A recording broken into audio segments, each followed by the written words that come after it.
காமராஜர் ஐயாவோட செருப்பை பற்றி ஒரு சுவாரஸ்யமான தகவல். ஒரு முறை காமராஜர் ஐயா தன்னோட அலுவல்கள் விஷயமா போயிட்டு இருக்கிறார். அப்போ தன்னோட கால் செருப்பு திடீர்னு அந்து போகவே தான் ரோட்டில் நின்னா டிராஃபிக்கு இடைஞ்சலாக இருக்கும்னு நினச்ச காமராஜர் ஐயா தன்னோட தங்குற விடுதிக்கு திருப்பியும் போகிறார்.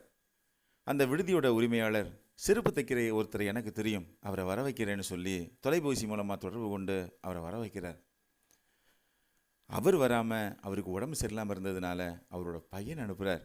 அந்த சின்ன பையன் வந்து காமராஜர் ஐயா கிட்ட என்ன செருப்பு தைக்கணும்னு கேட்க, காமராஜர் ஐயா பள்ளிக்கூடம் போகலையான்னே அப்படின்னு கேட்க, அந்த பையன் இல்லையா நான் பள்ளிக்கூடத்தில் படிச்சிட்ருக்கிறேன், ஓய்வு நேரங்களில் அப்பாவுக்கு உதவியாக இந்த வேலையை செய்வேன்னு சொல்கிறான்.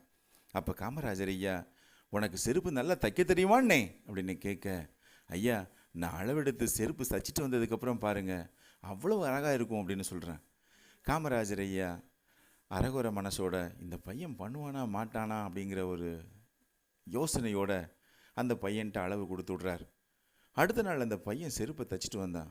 அதை காலில் போட்ட காமராஜர் ஐயாவுக்கு ரொம்ப சந்தோஷம். ரொம்ப அருமையாக இருக்குன்னே, ரொம்ப சந்தோஷம்னே, நீ படிப்பை மட்டும் எப்பவும் விட்டுறாத, படிப்பு தான் வாழ்க்கையை உயர்த்துன்னே, உன்னோட இந்த நிலையை உயர்த்தி உன்னை அடுத்த லெவலுக்கு கொண்டு போய் பல ஏழை எளிய மக்களுக்கு உதவி செய்ய வைக்கும் உன் படிப்புன்னே அப்படின்னு காமராஜர் ஐயா சொல்ல, அந்த பையன் சிரிச்சுக்கிட்டு கண்டிப்பாக விடமாட்டேன் ஐயா, ஓய்வு நேரங்களில் மட்டும்தான் இந்த வேலை செய்வேன்னு சந்தோஷமாக சொன்னான்.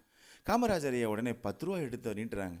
அந்த பையன் ஐயோ வேண்டாம் ஐயா, உங்கள் கால் செருப்பை தச்சு கொடுத்ததே எனக்கு புண்ணியந்தான் ஐயா, ஏன் சந்தோஷமாக இருப்பேன் அப்படின்னு சொல்ல, அதெல்லாம் இல்லை, செய்கிற வேலைக்கு கொடுக்குற ஊதியத்தை வாங்கிக்கணும்னே அப்படின்னு சொல்லி காமராஜர் ஐயா கையில் கொடுத்தாங்க.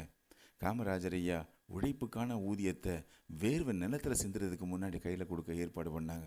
அதனால தான் இன்ன வரைக்கும் அத்தனை மக்கள் மனசுலையும் நீங்கள் புகழுடன் நிற்கிறாங்க காமராஜர்.